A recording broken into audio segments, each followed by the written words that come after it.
ঠিক আছে, thank you very much, ভালো থাকো, সুস্থ থাকো, কথা বাড়াবো না, লাস্ট ক্লাস ছিল, হ্যাঁ সামনে আরও দেখা হবে, সমস্যা নেই, সামনে অ্যাডমিশন আসতেছে, মেডিকেল অ্যাডমিশনে দেখা হবে না, মেডিকেল অ্যাডমিশনে তো আমি আর এসিএস এর মেডিকেল অ্যাডমিশন করছে এই বছর রিটায়ার করছি, মানে মেডিকেল অ্যাডমিশন কোর্স থেকে রিটায়ার করছি, ইনশাল্লাহ কোনো না কোনো জায়গায় তো দেখা হয়েই যাবে, মাত্র জাস্ট একটা ফেজ শেষ হইলো, অ্যাডমিশন আছে, অ্যাডমিশনে বহুত লম্বা জার্নি আছে, ঠিক আছে, সো দেখা হবে।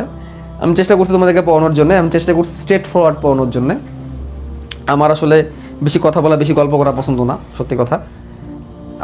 অনলাইন ক্লাস, এখানে সময়ের মূল্য অনেক, অ্যান্ড তোমরা অনেকেই আসলে এখানে জাস্ট পড়ার জন্য আসো, আড্ডা দেওয়ার জন্য, গল্প করার জন্য, এই জন্য আমি তোমাদেরকে স্ট্রেট ফরওয়ার্ড পড়ানোর চেষ্টা করছি। আমি হয়তোবা অনেক সময় রুড হয়েছি, অনেক সময় তোমাদের সাথে চিৎকার চেঁচামেচি করছি, বকা দিছি, গালিগালাজও করছি হয়তো, হ্যাঁ, তো আসলে এগুলো করছি কেন, কারণ তোমাদের ভালোর জন্যই করছি। স্যারেরা যখন বকে, ভাইয়েরা যখন বকে, অবশ্যই এটা মঙ্গলের জন্যই বকে।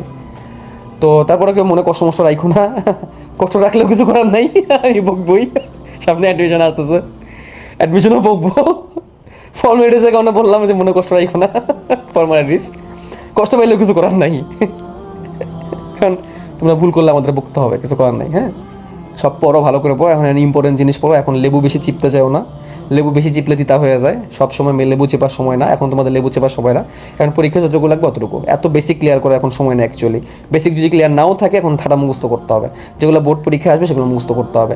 কমপ্লেক্স সিরিজের বই কালেক্ট করে না, কারণ কমপ্লেক্স সিরিজের বইয়ের মধ্যে সুন্দর করে দেওয়া আছে কোনখানে কতটুকু লাগবে, সেগুলো সৃজনশীল পড়ো, এমসিকিউ পড়ো, কাজে দিবে।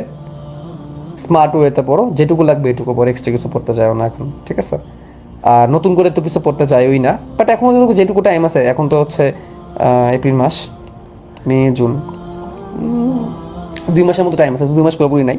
এখনও চাইলে কোনো কোনো চ্যাপ্টারে প্রবলেম থাকলে 1-2 চ্যাপ্টার তুমি নিজে নিজে শেষ করে ফেলতে পারবা, যেমন উদ্ভিদ সাহিত্য তো সে, এই চ্যাপ্টারে ধরো তোমার খুব প্রবলেম, এখন দেখো উদ্ভিদ সাহিত্য চ্যাপ্টার থেকে একটা সৃজনশীল তো থাকবেই, 2টাও আসতে পারে, 1.5টাও আসে, একটা তো থাকবেই, 1.5টা, লাখ ভালো থাকলে 2টাও হইতে পারে। লাখ ভালো থাকলে কার, যে ভালো পারে এই চ্যাপ্টারটা, বাট যে ভালো পারে তা তো লাখ খারাপ, 2টা সৃজনশীল যদি একটা চ্যাপ্টার থেকে আসে।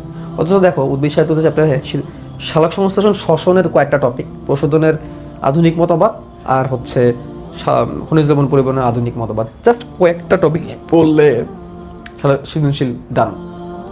উদ্ভিদ সাহিত্য চ্যাপ্টারে আমি তোমাদের বলি একটা কথা, অচক্রীয় ফটোফসলেশনটা পড়বা, সিথি চক্রটা পড়বা, সিথি সিফোর চক্রের পার্থক্য, সিথি সিফোর উদ্ভিদের পার্থক্যটা পড়বা, লিমিটিং ফ্যাক্টরটা পড়বা, সালোক সংশ্লেষণ শেষ। শ্বসন থেকে গ্লাইকোলাইসিসের ঠাড়া মুখস্থ করবা, ক্র্যাপস করা মুখস্থ করবা। শ্বসনের শক্তির হিসাব আছে একটা, 36টা এটিপি শক্তির হিসাবে ভালো করে পড়বা। অবাধ শ্বসনের বিক্রিয়া ভালো করে পড়বা, অবাধ শ্বসনের ব্যবহার ভালো করে পড়বা। সালোক সংশ্লেষণ শ্বসনের পার্থক্য ভালো করে পড়বা, অবাধ শ্বসনের গুরুত্বটা ভালো করে পড়বা। শ্বসন সালোক সংশ্লেষণে প্রভাবী ভূমিকা পড়বা। পত্ররন্ধ্র খোলা বন্ধ হওয়ার কিছু কৌশল আছে, এর মধ্যে আধুনিক মতবাদটা ভালো করে পড়বা। ও বাই দ্য ওয়ে, সালোক সংশ্লেষণের ফলে যে অক্সিজেন নির্গত হয়, সেই অক্সিজেনের উৎসটা যে পানি, এটা প্রমাণ করা একটা বিক্রিয়া আছে, ভালো করে পড়বা। আর ওইদিকে হচ্ছে খনিজ লবণ পরিশোষণের জন্য আধুনিক যে মতবাদটা আছে ওটা পড়বা। লুন্ডিগরের মতবাদটা কঠিন, ওটা নর্মালি আসে না, দ্যাটস ইট, শেষ। ও প্রশোধনকে কেন অতি প্রয়োজনীয় অমঙ্গল বলা হয়, প্রশোধনের প্রকারভেদ, দ্যাটস ইট, ইটস কয়েকটা টপিক, হাতে গুনে গুনে কয়টা টপিক পড়বে, এবং কীভাবে প্রশ্ন আসে। আমাদের যে এফআরবির কমপ্লেক্স সিরিজ আছে, নিজের থেকে তৈরি করছি ভাই কমপ্লেক্স সিরিজের বইটা, খুব কষ্ট হয়েছে বলে তৈরি করতে, যাতে করে একদম অল্প জিনিসে অনেক পড়া হয়ে যায়। ওই কমপ্লেক্স সিরিজ থেকে কয়েকটা প্রশ্ন প্র্যাকটিস করবা, যে সৃজনশীল কী টাইপের আসে।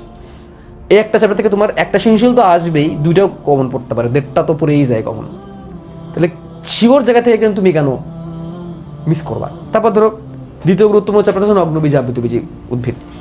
অনেকে এই চ্যাপ্টার পড়তে চাও জাস্ট বিকজ অফ অনেক জিনিস এমসিকিউ মুখস্থ করতে হয় বলে। আরে ভাই এমসিকিউ পড়ে রাখো, সৃজনশীল আনসার করো। এই নগ্নবীজ আবৃতবীজী উদ্ভিদ আমি কয়েকদিন আগেই পড়ালাম তোমাদের, রাইট? নগ্নবীজ আবৃতবীজী উদ্ভিদ থেকে পোয়েসি মালবেসি করতে শনাক্ত করে বৈশিষ্ট্য পড়বা, পার্থক্য পড়বা, এক